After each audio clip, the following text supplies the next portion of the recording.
We're conditioned to think that lower is always better. It's like a race to the bottom. And I get it. I know exactly why you do it. When you start out, or even when you've been playing for years, high action hurts.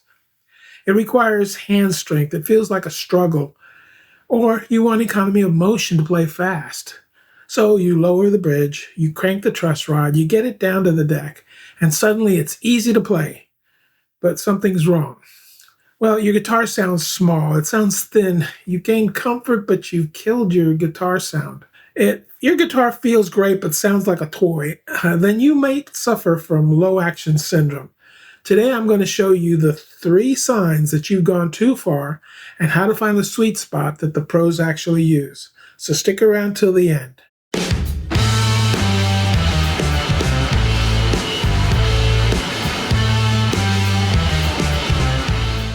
Hi, my name is Albert Tejera. This channel is all about improving guitars, from modding to tweaking to repairing. Okay, so here's the common mindset. Everybody wants that buttery feel. You want to be able to go sliding up and down the neck and just get all the action and all the speed that you can get, or just make your fingers just feel easy and all that other good stuff. So because it hurts when you play, everybody goes through all that. Even pros still hurts.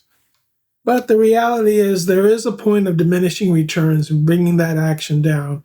At some point, you pretty much squeeze the life out of it, for your playing style, depending on how hard you pick. Many people complain that their guitar is just not playing right anymore, but that's because they read on some forum to bring down the action to some generic specification. And that's where they made the mistake. Now, I actually did a video on how to set up your guitar string height. And it's going to be in a link up here and definitely in the description below. But generally, that was showing you how to choose the right string height for your playing style, giving you some numbers to start with, and then allowing you to, adjust up and down till it really feels right and sounds right to you, because there's a balance there. But today I'm going to go into not just what happens when you get the strings too low, but I want to explain the why behind everything. I want to get down to the physics, the way that the strings interact with the fretboard and what happens to the string and sustain. All these interactions are somewhat complex, and they have to deal with what you feel is right, how you strum, how hard you strum, how soft you strum, what your goal is, what your favorite type of music is. And so we're going to kind of cover that on the low side of action, not the high side. The reason for that is what's perfect setup for a shredder that just loves metal is not going to be the same thing as what a blues player would want. It could be disastrous if you blues player set up a guitar that was set up for a metal guy, that, like a Steve Vai, or somebody that does a whole bunch of legato phrases super fast. So we'll get into all that. So what happens when you play a guitar string? It doesn't move just straight up and down. It actually moves in an elliptical pattern. And if you looked at it, it would actually be going not only at the full stretch up and down, but there would be 2 nodes that would end up vibrating at different parts, and then in the thirds, and in the fourths, and then the fifths. That's what's generating all the harmonics that you hear. Now, when your string height is low, even when you can't hear the fret buzz, each vibration like that at the peak of excursion, when you first hit it, will be grazing, if not slamming, into the fret. This is what I call a sustain killer. Now, if you think about it, if your string is vibrating and it's just barely grazing the top of the fret, there's a kinetics involved here, and there's a tiny bit of absorption of momentum that's happening, that's actually taking energy away from the string, even though it's very slight and subtle. But eventually this will actually cause the note to decay faster than had it be free to vibrate. Your notes decay much faster than they should because of the friction of the string is robbing energy away from it, causing it to sustain less. And so a lot of players say, well, it's not buzzing, I don't have a problem. But you really got to listen to the quality of the note. Is it singing? Is it blooming? Or is it choking? And it may be very subtle. but the tone becomes thin and nasally because the movement is being restricted. It's kind of like trying to run in a hallway, a very narrow hallway, and you keep banging on the sides of the walls in the hallway. It's just going to slow you down. You just can't run at full speed while you're bumping into the walls. It's just not possible. Before we get into the individual setups, I just want to get into something that's really important for the newer players out there. I mentioned the beginner's trap. I see this all the time. Beginners think, well, if I lower the action, then it'll be easier to press down on the strings. I won't have to press as hard, and it won't hurt. Well, technically, that's true. You're really putting a ceiling on your development to avoid temporary pain. By dropping the action to the floor, you just basically are learning that on an instrument that buzzes. So it lacks sustain, and it doesn't teach you the proper fretting pressure that you need. So you're essentially learning to play with a handicap. I want to encourage you guys to just tough it out in the beginning. You'll get calluses. It'll get easier. You won't be suffering very long. It's maybe a week or two. I don't remember. It's been so long since I was a beginner. But when I get out of shape, I got to come back and I got to build up some calluses again if I haven't played in, a couple months or so. So I know what you're going through, but don't sacrifice the tone and the proper technique of grip and all that other stuff, because that's an essential part of your learning. So I'd just like to say, if this content is useful to you and you like my channel, I'd appreciate it if you click like and subscribe, because it really helps the channel out, and it'll help more people find this kind of information. And it'll also remind you whenever I might have a new show. So I appreciate it. It really helps me out. So does this mean that super low action is always bad? No. You have to match the action for the job at hand, the type of music that you're playing, the effect that you're trying to get out of the guitar. So there are three types of setups that I'm going to go into. They're the one extreme, the middle road, and the other extreme. First extreme I'm going to cover is low action. So the first scenario is the shredder. This is the guy that wants to have super low action. He wants to play at blinding speeds. He's got tons of distortion. Picture a Steve Vai kind of guy.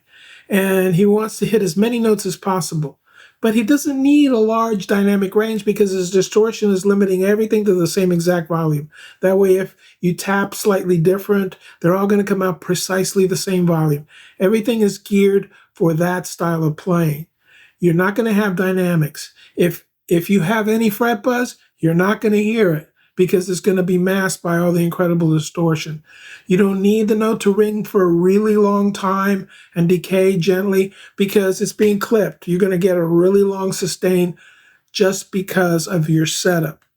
Now, if that same guitarist was going to play the blues, he's going to use a different guitar. I mean, think about any shredder that he's going to go do a bluesy set or a really soft, instrumental and stuff like that. There's a roadie that brings him out a different guitar. That's why.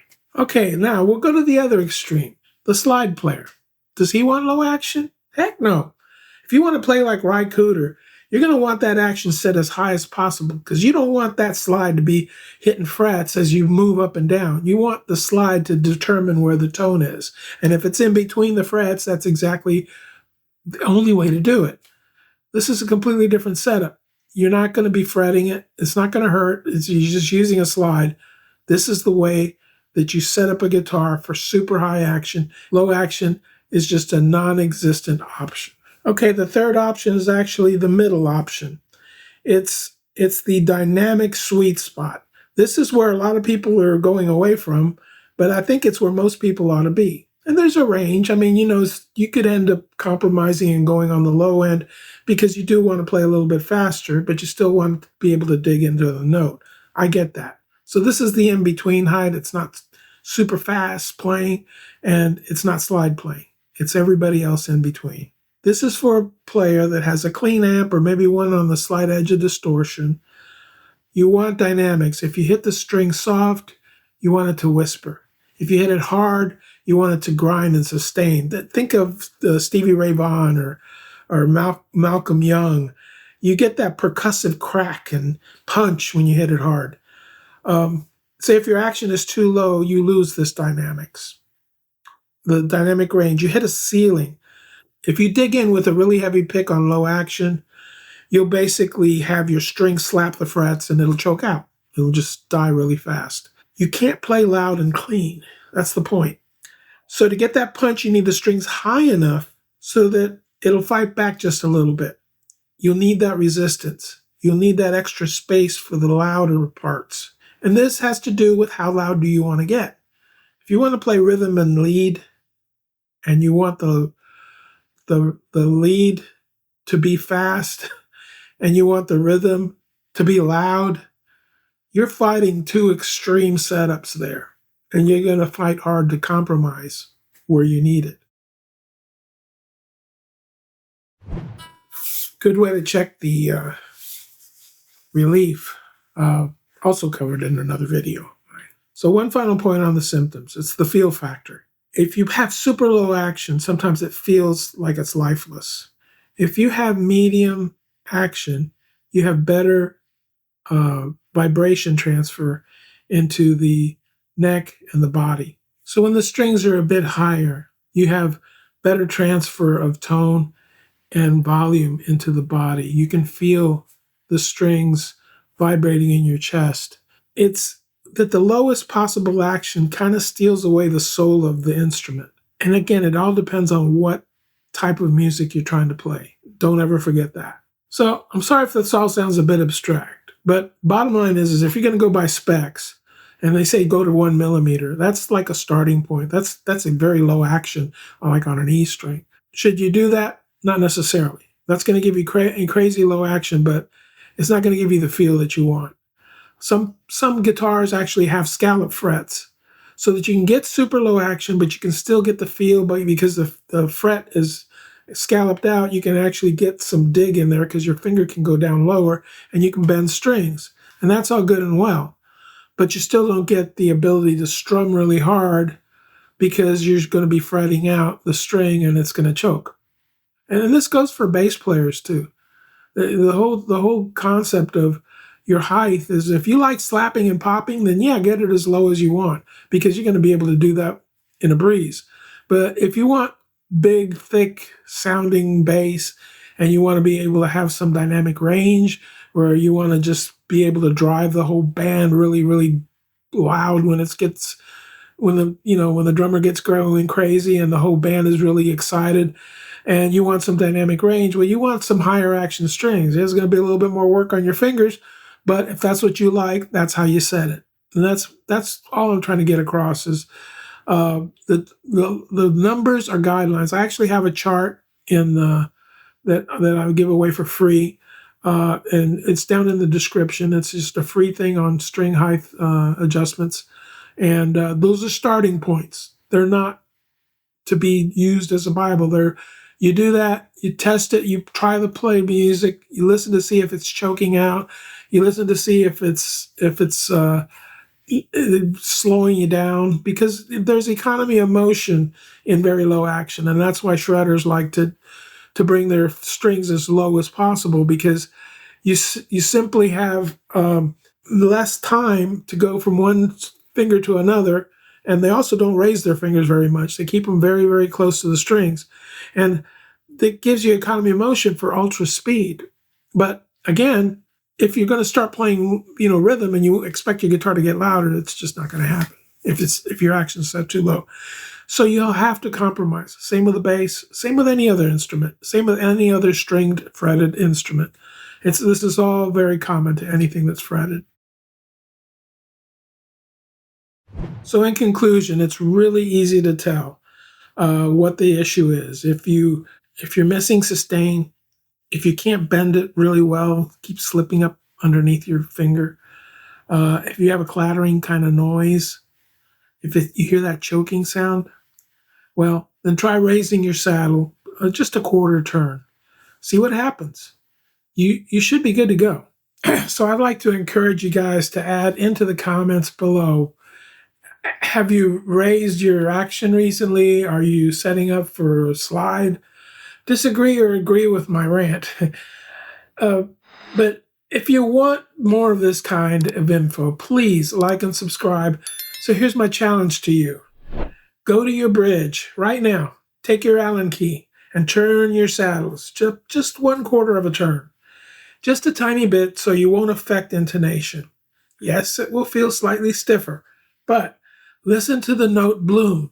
Feel how much easier it is to grab a bend. Fight the urge to join the race to the bottom.